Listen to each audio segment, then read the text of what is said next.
제 10장. 내가 장을 봐온 음식들로 코리나가 간단히 식사를 차렸다. 맛있네요. 식사가 끝나자 냅킨으로 입을 닦고 그녀의 컵과 내 컵에 물을 따르며 내가 말했다. 어쩌다 이렇게 됐어요? 이렇게라뇨? 어, 그러니까 어쩌다 이 일을 하게 됐냐고요? 예를 들면 그냥 아버지가 하던 일을 계속할 수도 있었잖아요? 설마 아버지도 아버진 돌아가셨어요. 나는 그렇게 말하며 컵에 물을 한 번에 다 들이켰다. 음식이 좀 너무 짰다. 아, 정말 유감이에요, 올라브. 그럴 거 없어요. 아무도 그렇게 생각하지 않으니까. 코리나가 웃었다. 당신 정말 재밌어요. 내게 그런 말을 한 사람은 그녀가 처음이었다. 그럼 음악이나 듣죠. 난 레코드 플레이어에 짐 리브스의 음반을 걸었다. 옛날 노래를 좋아하는군요. 음반이 몇 개 안 돼서요.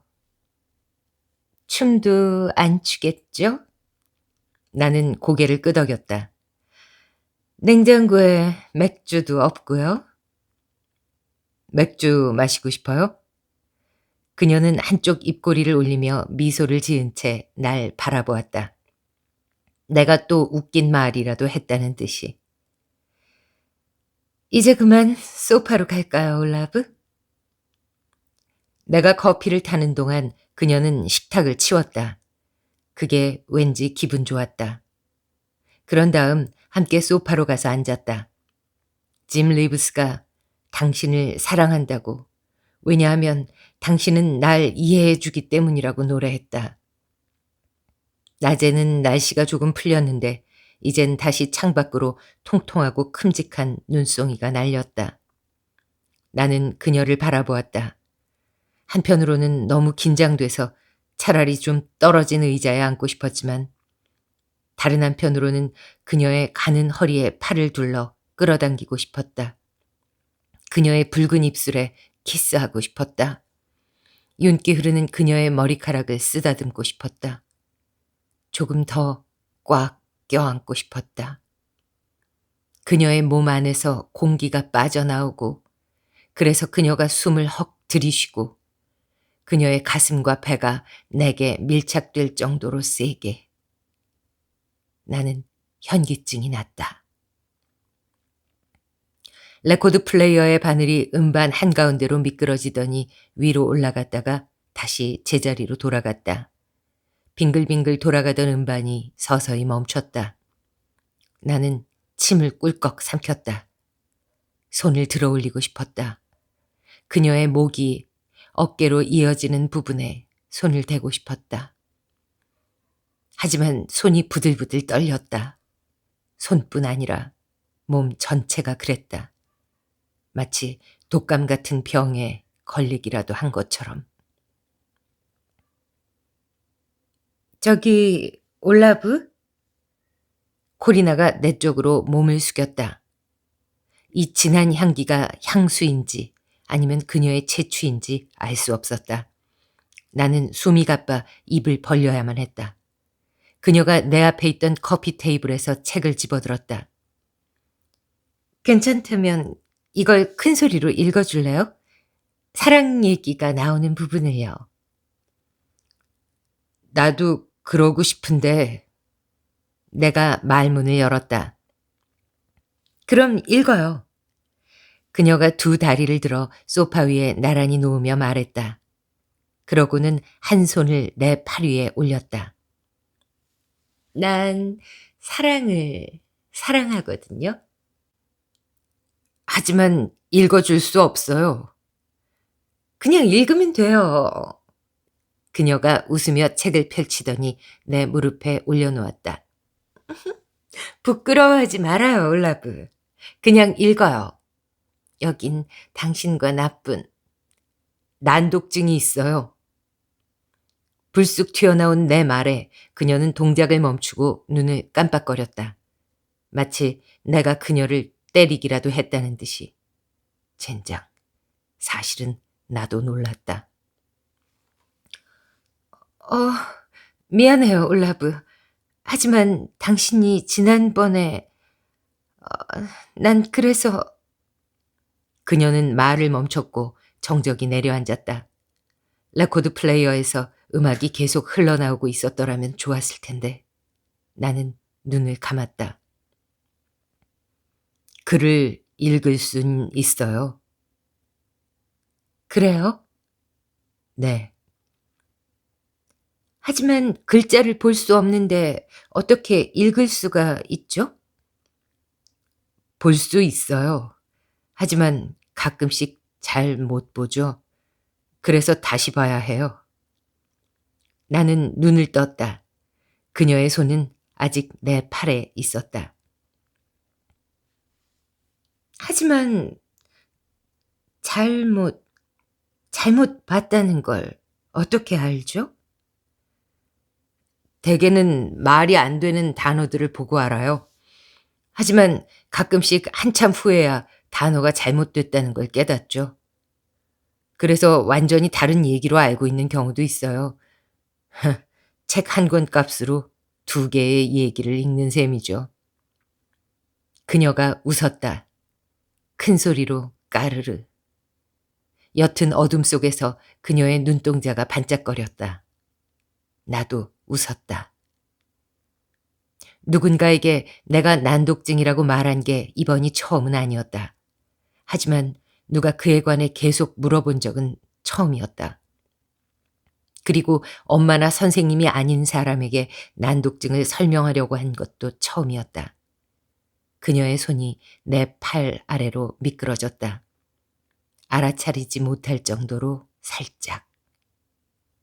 예상했던 일이었다. 곧 내게서 손을 뗄 것이다. 하지만 내 생각과 달리 그녀는 내 손을 잡았다. 그리고 꽉 쥐었다. 당신은 정말 재밌는 사람이에요, 올라브. 그리고 친절하고요. 창틀을 따라 눈이 쌓이기 시작했다. 눈의 결정들이 서로 엮이기 시작했다. 금속 사슬의 고리처럼. 그럼 내게 이야기를 들려줘요. 이 책에 나오는 사랑 얘기를요. 좋아요. 나는 그렇게 말하며 무릎 위에 펼쳐진 책을 내려다보았다. 장발장이 죽음을 눈앞에 둔 쇠약한 창녀를 돌보는 장면이었다. 난 잠시 생각하다가 마음을 바꿔 꼬제트와 마리우스의 이야기를 들려주었다. 그리고 소매치기로 키워져 마리우스와 가망 없는 사랑에 빠지고 결국은 그 사랑을 위해, 다른 사람의 사랑을 위해 목숨을 바친 에포닌의 이야기도 이번엔 하나도 빠뜨리지 않고 자세히 들려주었다. 어머, 정말 멋지네요. 내 이야기가 끝나자 코리나가 외쳤다. 네, 에포닌은 코제트와 마리우스가 해피엔딩으로 끝났다는 게요. 나는 고개를 끄덕였다. 코리나는 내 손을 꼭 쥐었다. 이야기를 듣는 동안 그녀는 한 번도 내 손을 놓지 않았다. 뱃사람에 대해 얘기해봐요. 나는 어깨를 으쓱였다. 그 사람은 사업가예요. 다니엘 말로는 살인자라던데요? 그것도 맞고요. 다니엘이 죽고 나면 어떻게 되죠? 그럼 당신은 이 세상에 두려워할 사람이 아무도 없게 되죠. 뱃사람은 당신을 해치지 않을 테니까. 그게 아니라 뱃사람이 전부 장악하게 되는 건가요? 그럴 겁니다. 다른 적수가 없으니까요. 혹시라도 당신이? 나는 짐짓 태연한 표정으로 그녀를 바라보았다. 그녀는 큰 소리로 웃으며 장난스럽게 날 밀쳤다. 내게 이런 코미디언 기질이 있을 줄 누가 알았을까? 그냥 도망가는 건 어때요? 당신하고 우린 잘 지낼 거예요. 내가 요리하고 당신은 미완공된 다리처럼 그 뒤는 끝내 완성되지 않았다. 나도 기꺼이 당신과 도망가고 싶어요, 코리나. 하지만 내겐 돈이 한 푼도 없어요. 한 푼도 없다고요? 다니엘은 늘 자기 사람들한테 보수를 두둑이 준다고 했는데요. 충성심은 돈으로 사야 한다면서. 돈은 많이 받았는데 다 써버렸어요. 어디에요? 그녀가 옆으로 고갯짓을 했다. 이 집을 가리키는 듯 했다. 집이나 가구나 비싸 보이는 물건은 하나도 없다는 뜻이었다. 난 다시 어깨를 으쓱였다. 아이 넷 딸린 미망인이 있었어요. 그녀를 미망인으로 만든 장본인이 나였죠. 그래서 어느 날 마음이 약해져서 그녀의 남편이 누군가를 죽이고 받기로 한 돈을 내가 대신 봉투에 넣어서 줬죠. 근데 알고 보니 그게 내 전 재산이더라고요. 뱃사람이 그렇게 보수를 많이 주는 줄은 정말 몰랐어요. 그녀는 믿기지 않는다는 눈으로 나를 보았다. 다윈이 말한 6개의 표정 중 하나는 아니었지만 그 표정의 의미를 알 수 있었다.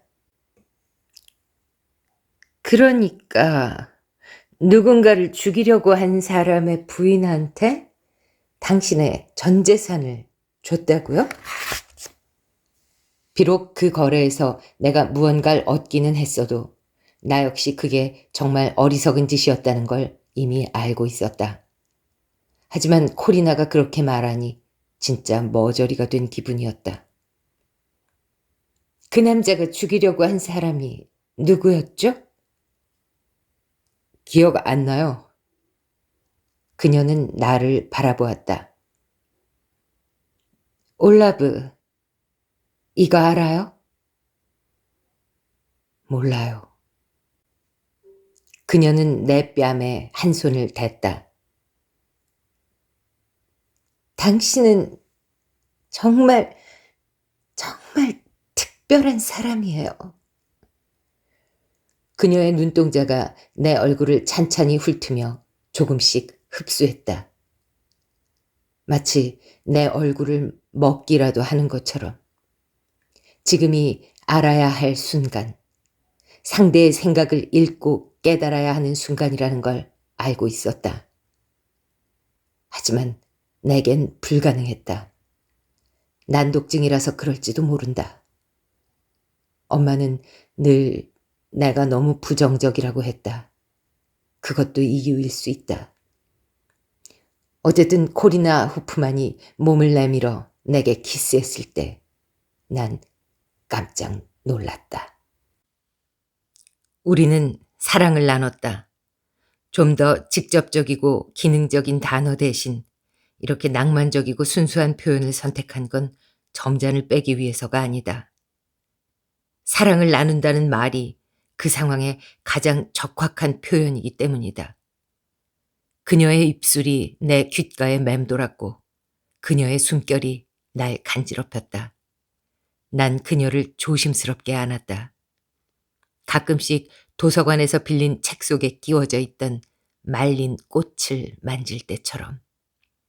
그 꽃들은 너무 얇고 연약해서 내 손가락이 닿는 순간 부서져 버렸다. 난 그녀가 사라져 버릴까 무서웠다. 그래서 규칙적인 간격을 두고 몸을 일으켜 그녀가 아직도 거기 있는지 이게 꿈은 아닌지 확인했다. 행여나 그녀가 닳아서 없어질까 봐 깃털처럼 가볍게 아주 부드럽게 쓰다듬었다. 난 그녀의 몸으로 들어가기 전에 잠시 멈췄다. 그녀가 놀라서 날 바라보았다. 내가 완벽한 순간을 기다리고 있다는 걸 그녀는 알지 못했다. 그러자 그 순간이 왔다. 함께 녹아내릴 수 있는 순간. 전직 포주인 내게 그까짓 게 뭐가 중요하냐고 생각할지 모르지만 난 가슴이 벅차서 목구멍이 뻐근할 지경이었다. 내가 극도로 천천히 그리고 조심스럽게 그녀 안으로 들어가고 그녀의 귀에 다정하면서도 바보 같은 말들을 속삭이자 그녀가 길고 나직하게 신음을 뱉어냈다. 그녀가 조급해한다는 걸 알았지만 이런 식으로 어딘가 특별하게 하고 싶었다. 그래서 이를 악물고 자제력을 발휘해 천천히 그녀를 가졌다. 하지만 내 아래에서 그녀의 엉덩이가 빠르고 가파른 파동처럼 움직이기 시작했고 그녀의 하얀 피부가 어둠 속에서 희미하게 빛났다. 마치 달빛을 타고 있는 기분이었다. 그렇게 부드럽고 그렇게 비현실적이었다. 내 곁에 있어줘요, 내 사랑. 귓가에서 그녀가 헐떡거렸다. 내 곁에 있어줘요, 내 사랑. 나의 올라브. 나는 담배를 피웠다. 그녀는 잠들었다. 눈은 이미 그친 후였다. 홈통으로 구슬픈 가락을 연주하던 바람은 악기를 챙겨 떠났다. 방 안에서 들리는 소리라곤 그녀의 고른 숨소리뿐이었다. 아무리 듣고 또 들어봐도 다른 소리는 없었다. 그건 내가 꿈꾸던 대로였다. 불가능할 거라고 생각했던 대로였다.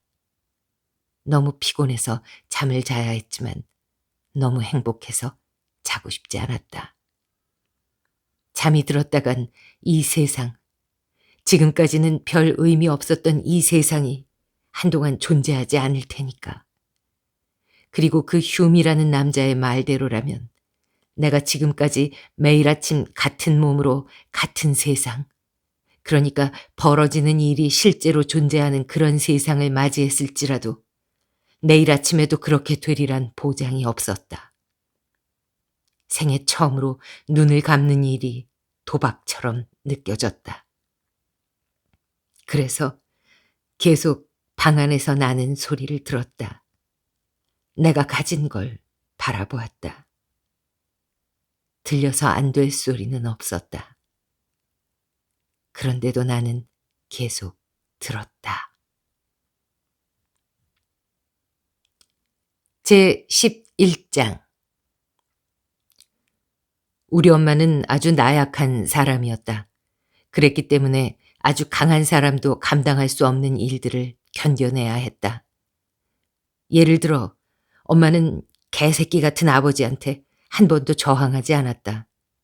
그래서 성범죄 피해자보다 더 많이 두들겨 맞았다. 아버진 특히 목 조르는 걸 좋아했다. 난 침실에서 엄마가 흑흑 하던 소리를 잊을 수가 없다. 아버지가 엄마의 목을 조르다 한동안 풀어줄 때 나던 소리였다. 엄마가 숨을 쉴 수 있도록, 그래서 다시 목을 조르기 위해서. 엄마는 너무 나약해서 아버지가 권하는 술도 거절하지 않았다. 그래서 황소나 코끼리가 쓰러질 정도의 많은 술을 그 작은 몸에 들이부었다. 또 너무 나약해서 내가 원하는 건 뭐든 다 주었다. 그게 정말로 필요한 사람이 당신이었을 때도. 사람들은 늘 내가 엄마를 닮았다고 했다. 마지막으로 아버지의 눈을 봤을 때야 깨달았다. 내 안에도 아버지와 같은 면이 있다는 걸. 피 속의 바이러스, 질병처럼. 아버진 대개 돈이 필요할 때만 우리를 찾아왔다. 그리고 우리 수중에 있던 쥐꼬리만한 돈을 가져갔다. 하지만 돈을 가져가든 못 가져가든 앞으로도 자기를 계속 무서워하게 하기 위해서는 돈을 주지 않으면 어떻게 되는지 본때를 보여줘야 한다는 걸 알고 있었다. 엄만 멍든 눈과 부은 입술이 계단에서 넘어지고 문에 부딪히고 욕실 바닥에서 미끄러졌기 때문이라고 핑계를 댔다. 그리고 취기가 오르면 순전히 자발적으로 여기저기서 넘어지고 벽에 머리를 박고 다녔다. 아버진 내게 공부해봤자 바보가 될 거라고 했다. 아버지도 나처럼 읽기와 쓰기에 어려움을 겪었던 게 아닌가 싶다. 다만 아버진 나와 달리 포기해버렸다. 아버진 일찌감치 학교를 그만두고 그 후로는 신문 한 장도 읽지 않았지만 난 이상하리 많지 학교가 좋았다. 수학 시간만 제외하고. 워낙 말수가 적어서 대부분의 사람들은 날 바보라고 생각했을 거다. 하지만 내 작문을 교정해준 노르웨이어 선생님은 내 글에 무언가가, 틀린 철자들 너머에 무언가가, 다른 학생들한테는 없는 무언가가 있다고 했다.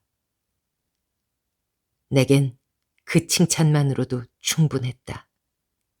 충분하고도 남았다.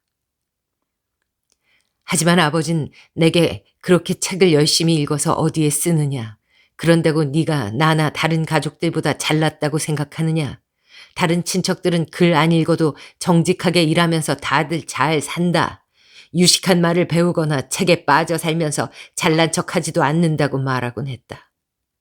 16이 됐을 때 난 아버지에게 왜 아버진 조금이라도 정직하게 일해서 돈을 벌지 않느냐고 물었다. 아버진 내 몸이 시퍼렇게 멍들도록 두들겨 팼다. 자긴 애새끼를 키우고 있다고. 하루에 일은 그거 하나면 충분하다고.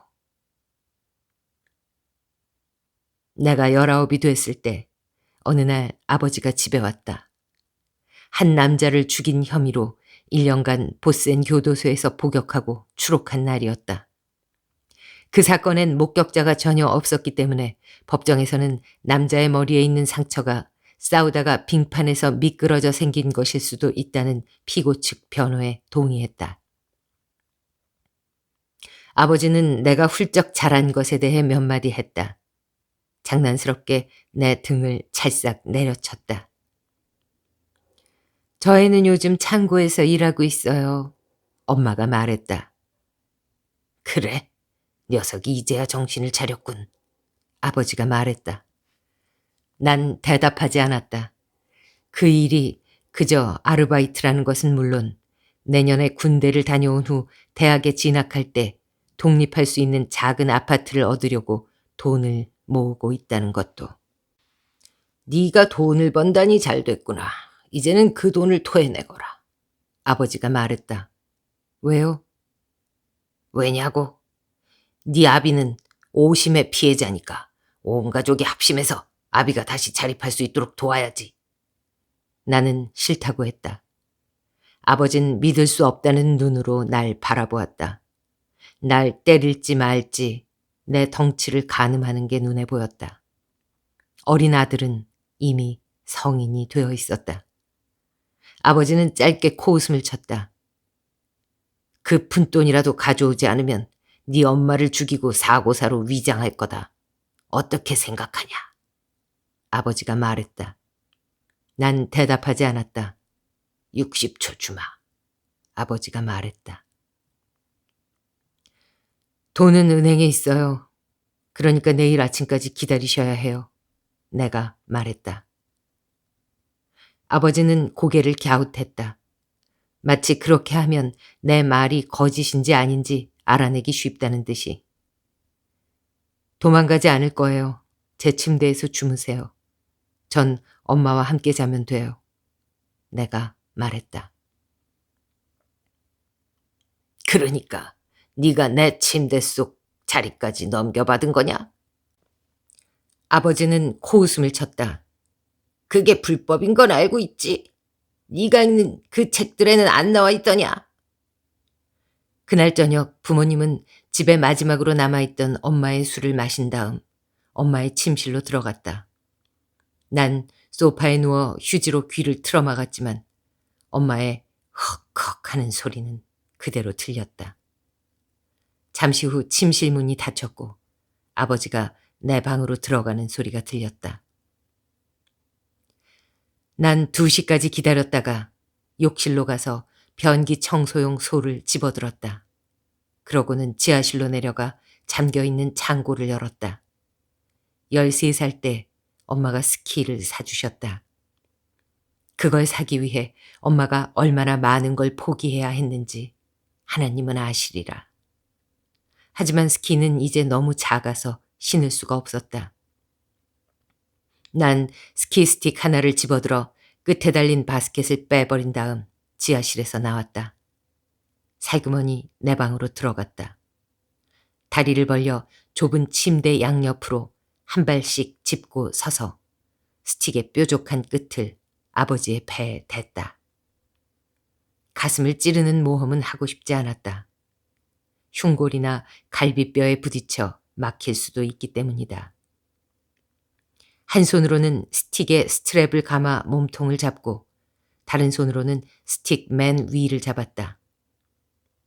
대나무로 만들어진 스틱이 구부러지거나 부러지지 않도록 각도를 잘 조정했다. 그러고는 기다렸다. 왜 그랬는지 모르겠다. 딱히 무섭지는 않았기 때문이다. 정말로 그랬다. 아버지의 숨소리가 점점 불안정해졌다. 곧 몸을 움직이며 돌아 누울 것이다. 그래서 나는 위로 폴짝 뛰어올랐다. 그런 다음 체중을 모두 실어 착지했다.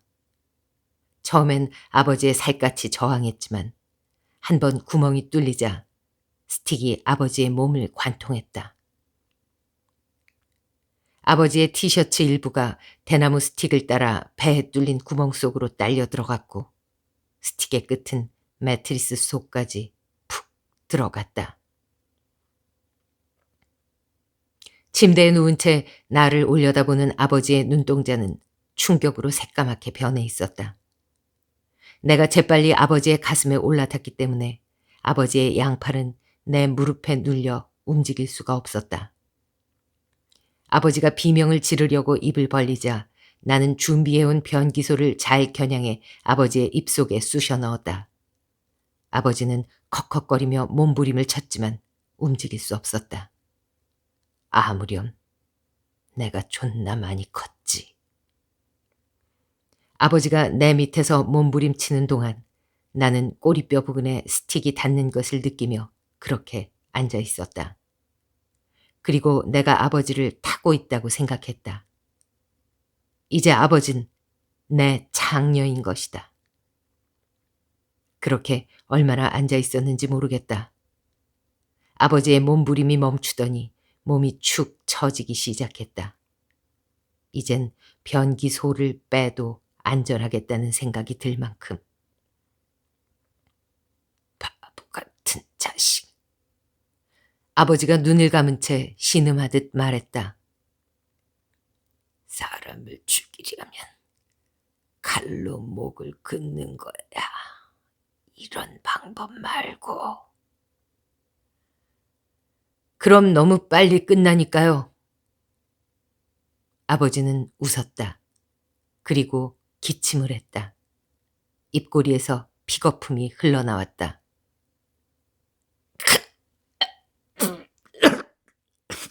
그래, 역시 내 아들이다. 그게 아버지의 마지막 말이었다. 그리고 최후의 일격이기도 했다. 그 순간 아버지의 그 개자식의 말이 옳다는 걸 깨달았기 때문이다. 난 그의 아들이었다. 아까 스틱으로 아버지를 찌르기 전에 왜 잠시 기다렸는지 모르겠다고 한 건 거짓말이다. 그건 오로지 나 혼자만이 삶과 죽음의 결정권을 가진 그 마법 같은 순간을 조금이라도 늘리고 싶어서였다. 그게 내 피 속에 흐르는 바이러스다. 아버지의 바이러스. 나는 시체를 지하실로 운반해 곰팡이가 핀 낡은 캔버스 텐트로 둘둘 말았다. 그 텐트 역시 엄마가 날 위해 산 것이다. 언젠간 가족끼리 우리 셋이서 캠핑을 떠날 거라고 믿었기 때문이다. 해가 지지 않는 호숫가에서 갓 잡은 송어를 구워 먹는 여행. 일주일도 넘었을 때 경찰이 찾아와 아버지가 석방된 후에 만난 적이 있느냐고 물었다. 우린 없다고 했다. 경찰은 참고하겠다고 고맙다고 말한 뒤에 떠났다. 딱히 열심히 수사하는 것 같지는 않았다. 그때 난 이미 밴 한 대를 빌려서 매트리스와 시트를 쓰레기 소각장에 버리고 온 후였다. 그리고 그날 밤에 차를 몰고 니테달의 먼 외곽에 있는 호수로 향했다. 그 호수는 해가 지지 않지만 앞으로 거기서 송어 낚시를 하는 일은 없을 것이다. 난 호숫가에 앉아 반짝이는 호수의 표면을 바라보며 저게 우리가 이 세상에 남기고 가는 것이라고 생각했다. 호수의 이는 서너 개의 잔물결. 한동안 거기 있다가 사라져버리는. 마치 처음부터 거기 없었던 것처럼. 마치 우리도 처음부터 여기 없었던 것처럼. 그게 내가 처음으로 누군가를 처리한 때였다. 몇 주 뒤 대학에서 편지가 왔다. 귀하가 우리 대학의 학생이 되었음을 알려라는 문장과 함께 입학 등록 기한이 적혀 있었다. 난 천천히 편지를 찢었다. 제 12장. 나는 키스를 받으며 잠에서 깼다. 그게 키스라는 걸 깨닫기 전 무시무시한 공포감이 잠시 나를 덮쳤다. 그러다 모든 게 기억났고 그 공포감은 뭔가 따뜻하고 부드러운 것, 더 나은 말을 찾을 수 없기에 행복이라고밖에 표현할 수 없는 감정으로 대체되었다. 그녀는 내 가슴에 볼을 댔고 나는 그녀를 내 몸 위에서 굽이치는 그녀의 머리카락을 내려다보았다. 올라브? 네? 우리 그냥 영원히 이렇게 살면 안 돼요? 난 그보다 더 좋은 대답을 생각해낼 수 없었다. 그래서 그저 그녀를 더 가까이 끌어당겼다. 그녀를 꼭 안았다. 초를 셌다. 그 시간은 우리가 함께하는 시간. 아무도 우리에게서 빼앗아갈 수 없는 시간. 우리가 지금 여기서 소모할 수 있는 시간이었다. 하지만 앞서 말했듯 나는 숫자를 오래 세지 못한다. 나는 그녀의 머리카락에 입술을 묻었다. 그가 우리를 찾아낼 거예요, 코리나. 그럼 멀리 도망가요. 먼저 호프만을 처리하고요. 평생 어깨너머를 기웃거리며 살 순 없어요. 그녀는 검지로 내 코와 턱을 훑어내렸다. 마치 솔기를 따라 내려가듯이. 당신 말이 맞아요. 그럼 그 다음엔 떠날 수 있죠? 네. 약속해요? 네. 어디로요? 어디든 당신이 원하는 곳으로요. 그녀의 손가락이 내 목을 타고 쇄골 가운데까지 내려왔다. 그럼 난 파리에 가고 싶어요. 그럼 파리로 갑시다. 왜 파리죠? 코제트와 마리우스가 거기 있으니까요. 나는 웃으며 두 발을 침대에서 내려 바닥을 디뎠다. 그리고 그녀의 이마에 키스했다. 일어나지 말아요. 그래서 나는 일어나지 않았다. 10시가 되자 식탁에서 커피 한 잔을 마시며 신문을 읽었다. 코리나는 자고 있었다. 신문에 따르면 기록을 경신하는 추위가 계속되고 있었다. 하지만 어제 잠깐 날씨가 풀린 탓에 도로가 미끄러워져서 차 한 대가 토론헤임 도로에서 반대편 차선으로 미끄러졌다. 캠핑카였다. 3명의 가족이 크리스마스를 보내기 위해 북쪽으로 가던 중이었다. 그리고 빈 레덴에서 발생한 살인사건 수사는 여전히 오리무중이었다. 아침 11시 나는 글라스 마가신의 백화점에 있었다. 백화점은 크리스마스 선물을 사려는 사람들로 바글거렸다. 난 창가에 서서 식기류를 보는 척하며 길 건너편 건물을 바라보았다. 호프만의 사무실이 있는 건물이었다. 건물 앞에는 두 남자가 서 있었다. 하나는 피네였고 다른 하나는 처음 보는 남자였다. 남자는 발을 쿵쿵 구르며 담배 연기를 내뱉었고 연기는 곧장 피네의 얼굴로 날아갔다. 피네가 뭐라고 말했지만 남자는 별 관심 없는 듯 신경 쓰지 않았다. 그는 영국 근위병들이 쓰는 것 같은 검은 곰털 모자에 두툼한 코트를 입고 있었지만 어깨를 귀까지 들어올리고 있었다. 반면 피네는 개똥 색깔 재킷에 고깔처럼 생긴 모자만 썼는데도 느긋해 보였다. 원래 포주들은 길가에 서 있는데 익숙한 법이다. 남자는 모자를 귀 밑까지 푹 끌어내렸다. 추워서라기보다 설사처럼 쏟아지는 피네의 수다를 피하기 위해서일 것이다. 피네는 귓등에 꽂아둔 담배를 꺼내 남자에게 보여주었다. 아마 그 지겨운 얘기를 또 늘어놓는 중일 것이다. 자긴 금연을 결심한 후로 귓등에 담배를 꽂고 다닌다. 담배에게 누가 상관인지 보여주기 위해서다 등등. 내 생각에 피네는 그저 사람들로부터 왜 담배를 꽂고 다니느냐는 질문을 받고 싶은 것뿐이다. 그래야 그 재미없는 이야기로 사람들을 지겨워서 미치게 할 수 있으니까. 남자는 옷을 너무 많이 껴입고 있어서 총을 소지하고 있는지 아닌지 가늠할 수가 없었다. 하지만 피네의 재킷은 한쪽으로 기울어져 있었다. 터질 정도로 뚱뚱한 지갑이나 총이 들어있다는 뜻이다.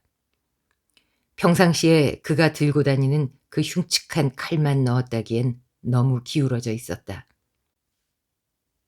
그건 사냥용 칼로 뭐든 자르고 벨 수 있으며 한쪽 면에 홈이 파여 있어 동물의 가죽을 벗겨낼 수도 있었다. 아마 마리아에게 자기 밑에서 일하라고 협박할 때도 그 칼을 사용했을 것이다. 그녀의 입과 몸으로 남자친구의 빚을 갚지 않으면 그 칼이 그녀에게, 그녀의 남자친구에게 무슨 짓을 할 수 있는지 보여주면서. 그때 나는 마리아의 휘둥그런 눈동자에서 공포를 보았다. 피네가 계속 떠들어대는 동안 그 눈동자는 피네의 입을 응시하며 그가 원하는 게 무엇인지 필사적으로 읽어내려 했다. 피네는 지금도 그때처럼 떠들어대고 있었다. 하지만 남자는 피네의 말을 무시하고 검은 곰털 모자 아래로 검은 눈동자를 굴리며 거리를 위아래로 훑어보았다. 침착하게, 집중해서. 분명 호프만이 새로 고용한 놈일 것이다. 외국에서 왔을 수도 있고 실력이 뛰어나 보였다. 난 백화점을 빠져나와 아래로 내려갔다. 토르그가의 공중전화 부스로 들어갔다. 신문에서 찢어낸 기사를 꺼내 들었다. 상대가 전화 받기를 기다리는 동안 김이 서린 공중전화 부스 유리창에 하트를 그렸다. 리스교회 교구 사무실입니다. 귀찮게 해드려서 죄송합니다만 모레 있을 호프만 씨의 장례식에 화환을 전달하고 싶어서요. 그건 장이사 사무실에 맡기시면. 문제는 제가 오슬로 근교에 살고 있어서 내일 저녁 늦게야 오슬로에 도착한다는 겁니다. 장이사 사무실이 문을 닫은 후에요. 그러니 제가 직접 교회로 가져가면 어떨까요? 우리 쪽에는 그걸 맡아서 처리할 직원이. 하지만 내일 저녁에 관을 받으실 거죠? 보통은 그렇습니다. 네. 난 기다렸지만 더는 아무 말이 없었다. 한번 확인해 주시겠습니까? 들릴 듯 말 듯한 한숨소리. 잠깐만요. 종이가 바스락거리는 소리. 네, 맞습니다. 그럼 내일 저녁에 교회로 찾아가겠습니다. 가족들이 고인을 마지막으로 한 번 더 보려고 찾아올 테니까 조의도 표할 겸 해서요. 아마 유가족 측에서 언제 방문할 건지 미리 시간을 정해뒀을 겁니다. 가족에게 바로 전화해서 물어볼 수도 있지만 왠지 꺼려져서요. 하필이면. 난 전화기 너머의 침묵을 들으며 기다렸다. 그러고는 헛기침을 했다. 크리스마스를 앞두고 이런 비극적인 사건이 생겼으니 말입니다. 내일 저녁 8시에서 9시 사이에 오기로 되어 있네요. 고맙습니다. 하지만 유감스럽게도 그 시간에는 못 가겠군요. 제가 직접 찾아가려 했다는 말은 유가족에게 하지 말아 주십시오. 화환은 다른 방법으로 보내겠습니다. 좋을 대로 하세요. 도와주셔서 감사합니다. 나는 융스토르게로 걸어갔다. 오늘은 오페라 파사엔 옆에 아무도 서 있지 않았다. 어제 거기 서 있던 남자가 호프만의 수하라면 그는 원하는 걸 보았으리라. 카운터 뒤에 서 있던 청년은 내게 잠시 기다리라고 했다. 뱃사람이 다른 사람과 이야기하는 중이라는 것이다. 반회전문에 달린 불투명한 유리창 너머로 움직이는 형체들이 보였다. 그중 한 형체가 일어서더니 어제의 나처럼 뒷문으로 나갔다. 이제 들어가 봐요. 청년이 말했다. 미안하네. 뱃사람이 말했다. 사람들이 크리스마스에 원하는 게 대구만이 아니라서 말이야. 진동하는 비린내에 나도 모르게 코를 찡그린 모양이다. 뱃사람이 웃음을 터뜨렸기 때문이다. 하하하, 홍어 냄새가 싫은가 젊은이? 그가 뒤쪽 작업대에 놓인 생선을 향해 고갯짓했다. 일부 생선은 포를 떠놓은 상태였다. 홍어를 잔뜩 실은 트럭으로 마약을 운반하면 감쪽같지. 마약견도 찾아내지 못하거든. 만드는 사람이 별로 없긴 하지만 난 홍어로 어묵 만드는 걸 좋아하지. 먹어보게. 그는 우리 사이에 놓인 낡은 나무 식탁 위에 우묵한 그릇을 향해 고갯짓했다. 탁한 액체 위에 동그란 연회색 어묵이 떠 있었다. 생선 말고 다른 사업은 좀 어떤가요? 나는 어묵을 먹어보라는 그의 권유를 못 들은 척하고 물었다. 수요는 여전한데 러시아 놈들이 점점 더 욕심을 부리고 있어. 놈들이 나와 호프만한테 싸움을 붙이려고만 하지 않는다면 놈들을 다루기가 한결 쉬워질 텐데 말이야. 내가 당신을 만난 걸 호프만도 알고 있어요. 바보가 아니니까. 그렇죠. 그래서 경비를 늘렸더군요. 무작정 쳐들어가서 죽이긴 힘들겠어요. 약간의 상상력을 발휘해야 해요. 그거야 자네가 알아서 할 일이지. 야외 말고 실내에서 해치워야겠어요. 그것 역시 자네가 알아서 할 일이고. 오늘 신문에 부고가 실렸어요. 호프만 아들의 장례식은 모레 열립니다.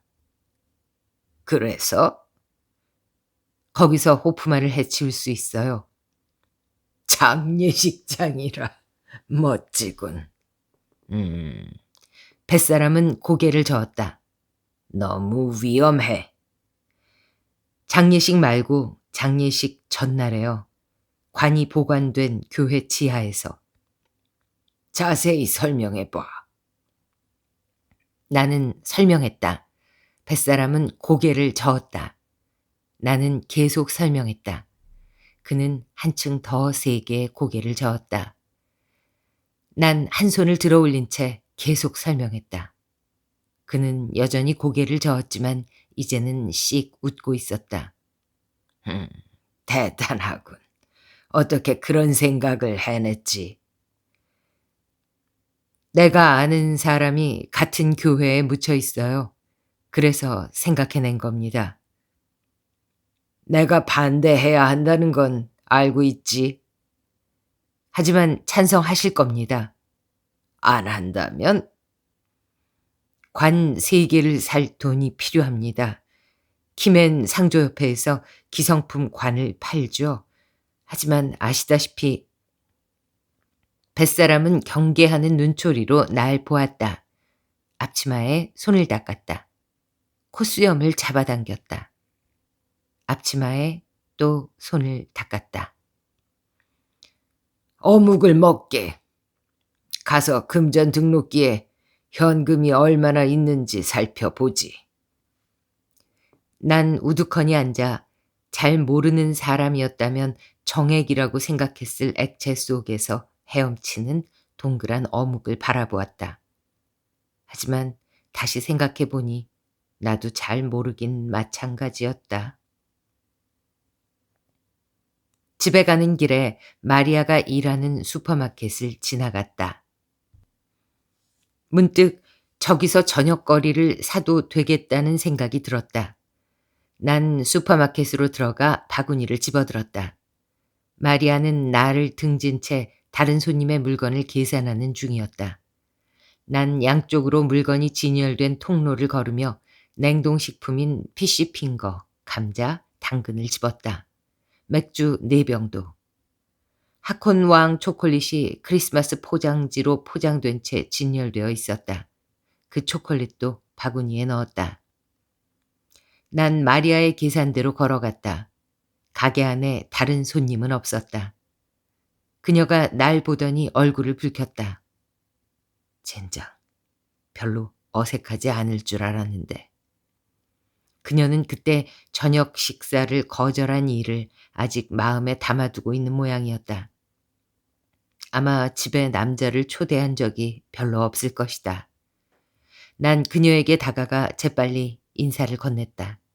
그러고는 바구니를 내려다보며 거기 담긴 물건을 피쉬핑거, 감자, 당근, 맥주 컨베이어 벨트에 올려놓는데 전념했다.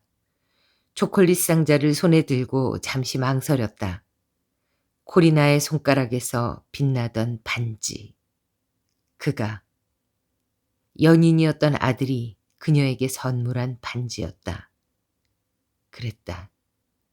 그런데 난 여기 서서 마치 클레오파트라의 왕관에 박힌 보석이라도 되는 양 요란하게 포장한 연병할 초콜릿을 크리스마스 선물이랍시고 주려하고 있었다. 이게 전부인가요? 난 놀라서 마리아를 바라봤다. 그녀가 말을 했다. 그녀가 말을 할 줄 누가 알았겠는가. 물론 발음이 이상하긴 했다. 하지만 그래도 분명 단어였다. 다른 사람들과 똑같은 단어. 그녀는 얼굴에 붙어있는 머리카락을 뒤로 넘겼다. 죽은 깨, 다정한 눈동자, 약간의 피로. 네. 난 유달리 힘주어 말했다. 입을 크게 벌리면서. 그녀가 살짝 미소를 지었다. 이게 전부예요. 나는 천천히 다소 크게 말했다. 그녀는 어떻게 할 거냐고 묻듯이 초콜릿 상자 쪽으로 고갯짓을 했다. 당신 겁니다. 나는 상자를 내밀었다. 메리 크리스마스. 그녀는 손으로 입을 가렸다. 손 뒤에 있는 그녀의 얼굴에서 다양한 감정이 스쳐갔다. 6가지 이상이었다. 놀라움, 혼돈, 기쁨, 민망함에 이어 양쪽 눈썹을 들어올리더니 눈꺼풀을 내리깔고 감사의 미소를 지었다. 말을 못하면 그렇게 된다. 표정이 풍부해지고 익숙하지 않은 사람에게는 다소 과장돼 보일 수도 있는 일종의 팬터마임을 하게 되는 것이다.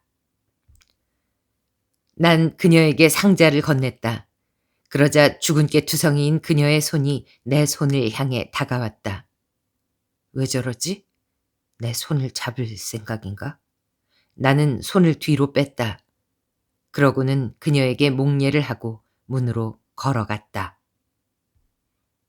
그녀의 시선이 내 등에 머무는 걸 느꼈다. 젠장.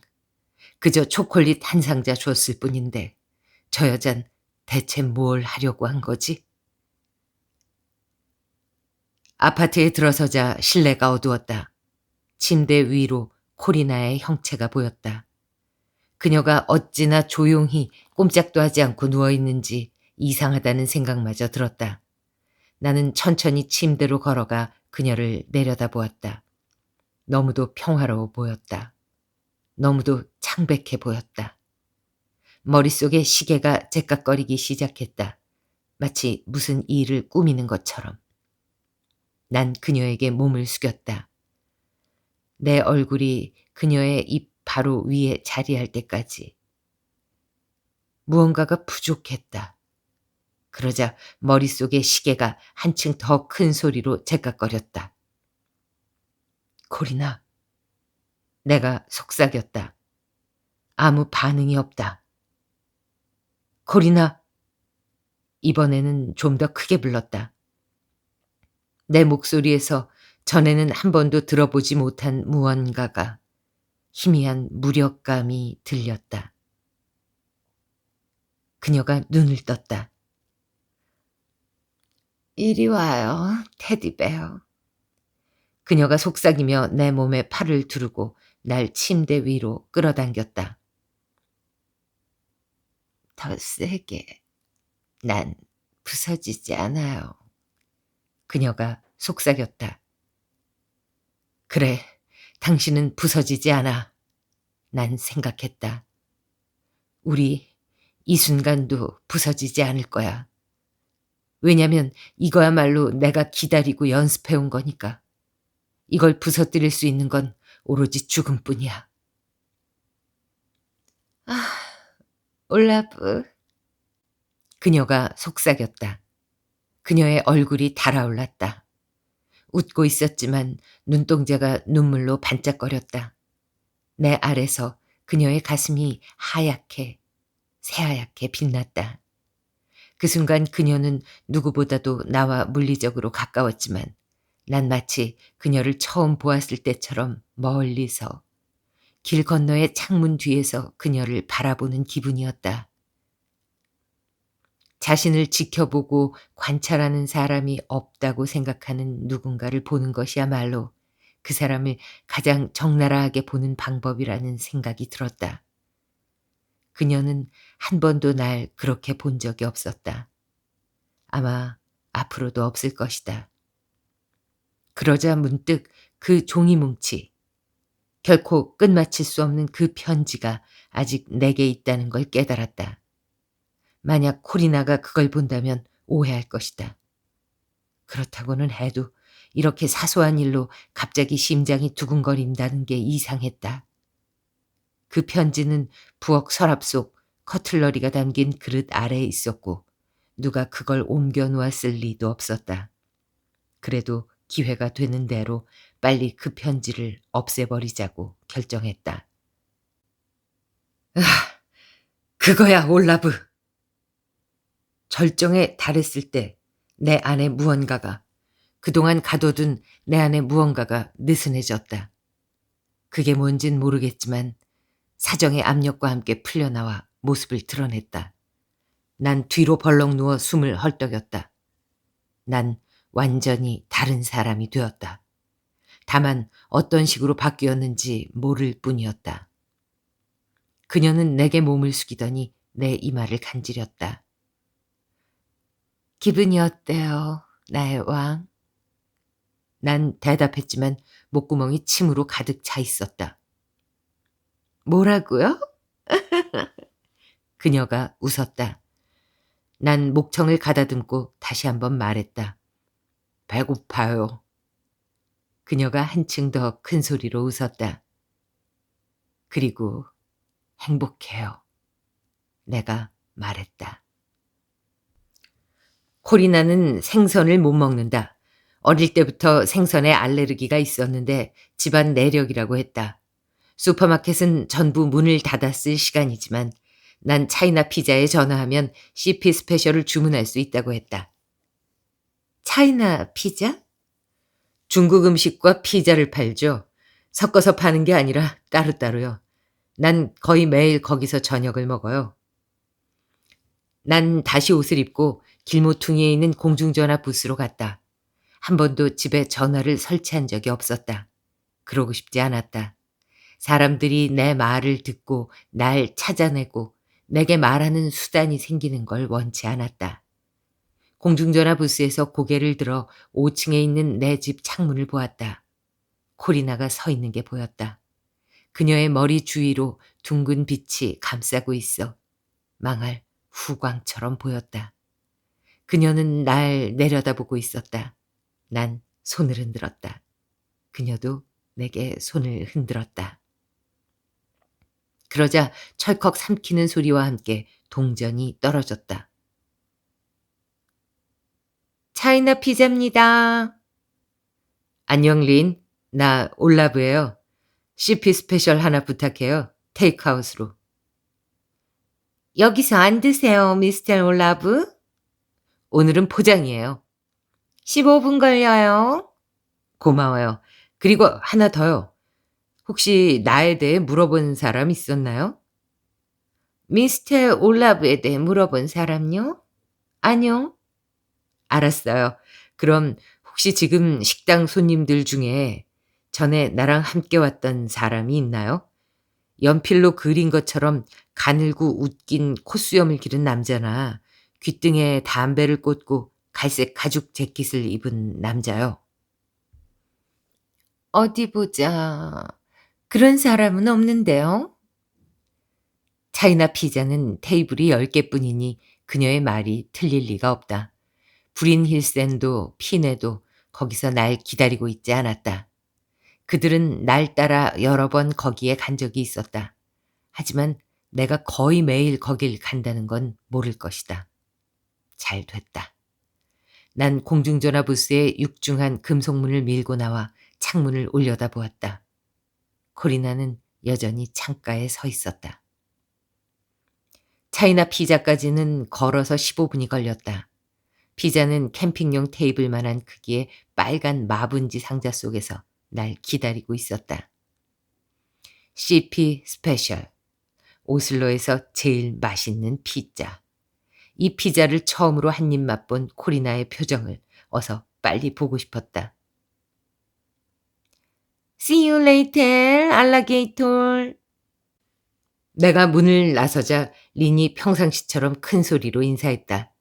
내가 악어와 라임을 맞춰 대답하기도 전에 등 뒤로 문이 휙 돌아가 닫혀버렸다. 나는 인도를 따라 발걸음을 재촉하며 모퉁이를 돌았다. 코리나를 생각하고 있었다. 코리나 생각에 골몰한 게 틀림없다. 그렇지 않고서야 그들을 보지도 그들의 소리를 듣지도 못했을 리가 없다. 심지어 내가 차이나 피자에 자주 들른다는 걸 그들이 알아냈다 해도 대놓고 날 기다릴 리 없다는 명백한 사실조차 잊었을 리가 없다. 그들은 따뜻하고 환한 피자 가게 안이 아니라 밖, 심지어 분자들조차 움직이기 힘들 정도로 춥고 어두운 곳에서 날 기다렸을 것이다. 당연했다. 뽀드득거리는 발소리를 2번이나 들었지만 망할 놈의 피자 때문에 속도를 낼 수가 없었다. 내가 미처 권총을 뽑기도 전에 차가운 금속이 내 귀를 눌렀다. 여자는 어디 있지? 불인 힐센이었다. 연필로 그린 것처럼 가는 콧수염이 그가 말할 때마다 움직였다. 그의 옆에는 웬 머리에 피도 안 마른 놈이 하나 있었는데 위협적으로 보이긴커녕 겁에 질려 보였다. 차라리 재킷에 견습생 딱지를 붙이는 편이 나을 듯 했지만 그래도 몸수색 하나는 철저히 해서 내 권총을 찾아내 불인 힐센에게 건넸다. 호프만이 이 어린 놈에게 총까지 주지는 않았을 것이다. 그래도 칼이나 다른 무기를 숨겨두었으리라. 권총은 마약상들에게만 지급된다. 여자를 돌려주기만 하면 널 살려준다고 보스가 말했어. 브린 힐센이 말했다. 거짓말이었다. 하지만 나라도 그렇게 말했을 것이다. 난 내가 가진 선택권을 생각해 보았다. 거리에는 차도 사람도 없었다. 맛이 간 놈들 외에는. 게다가 너무 조용해서 팽팽히 당겨진 방아쇠 장치 안의 용수철이 작게 탄식하는 소리까지 들렸다. 좋아. 네가 없어도 여자는 찾을 수 있어. 알지? 브린일센이 말했다. 맞는 말이었다. 괜한 허세가 아니다. 알았어. 내가 여자를 데려간 건 협상에 이용하기 위해서였을 뿐이야. 그 남자가 호프만의 아들인 줄은 몰랐다고. 그거야 내 알 바 아니고 난 여자만 데려가면 돼. 그럼 여자를 데리러 가자고. 내가 말했다. 제13장. 지하철을 타고 가야 해. 내가 설명했다. 잘 들어봐. 그 여잔 내가 자기를 보호하고 있는 줄 안다고. 실제로 그렇기도 하고. 이런 협상에 이용하기 위해서 말이야. 그래서 만약 내가 30분 안에 돌아오지 않으면 심각한 문제가 생긴 거니까 도망치라고 말해뒀어. 오늘처럼 차량 통행이 많은 날에 차로 내 집까지 가려면 최소한 45분은 걸린다고. 브린힐센이 날 바라보았다. 그럼 여자에게 전화해서 좀 늦을 거라고 말해. 우리 집엔 전화가 없어. 그래? 그럼 어떻게 피자가 미리 준비돼 있었지, 요한센? 나는 빨간색의 커다란 피자 상자를 내려다보았다. 브린힐센은 바보가 아니었다. 공중전화. 브린힐센은 엄지와 검지로 입 양쪽에 콧수염을 쓸어내렸다. 마치 수염을 늘이려는 듯이. 그러더니 거리를 위아래로 살펴보았다. 아마 도로가 얼마나 붐비는지 확인했을 것이다. 여자를 놓치면 호프만이 뭐라고 할지도 생각했을 테고. CP 스페셜? 어린 놈의 말이었다. 그 애는 피자 상자를 향해 고갯짓을 하며 씩 웃고 있었다. 오슬로에서 제일 맛있는 피자, 그죠? 입 다물어! 브린일센이 말했다. 이젠 마음의 결정을 내렸는지 콧수염을 쓰다듬던 동작을 멈췄다. 지하철을 타고 간다. 그런 다음 너희 집 근처 공중전화에서 피네에게 전화해. 우릴 데리러 오라고 할 거야. 우리는 5분을 걸어가 국립극장 옆에 지하철역으로 갔다. 브린힐센은 손에 든 총이 보이지 않도록 코트 소매를 잡아당겼다. 네 티켓은 네가 사. 네 것까지 사줄 생각 없어.